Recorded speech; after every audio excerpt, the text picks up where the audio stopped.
അങ്ങിങ്ങായി കിനിഞ്ഞിറങ്ങിയ ഉറവകൾ ഒഴുകിത്തുടങ്ങിയിട്ട് നാളുകളേറെയായി.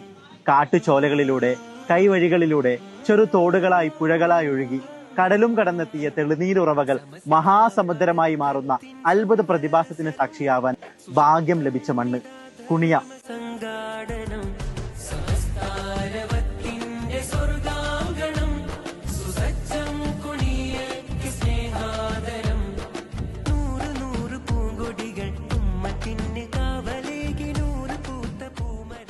പരിശുദ്ധ ദീനിന്റെ പരിപാലനത്തിനായി വരക്കലോർ തുടക്കമിട്ട് ഇന്ന് സയ്യിദുൽ ഉലമ സുഭദ്രമായി നയിക്കുന്ന ബഹുമാനപ്പെട്ട സമസ്ത കേരള ജംഇയ്യത്തുൽ ഉലമയുടെ ഐതിഹാസിക സംഗമത്തിന് വെമ്പൽ കൊള്ളുകയാണ് ഈ മണ്ണ്. സത്യവിശ്വാസികളെ, നിങ്ങൾക്ക് കുണിയയിലേക്ക് സ്വാഗതം. മർഹബ യാ അഹ്ല സമസ്ത. സുസ്വാഗത സഹോദരരെ, അൻപുള്ളങ്ങളെ, അൻപുടൻ അലൈക്കിറോ.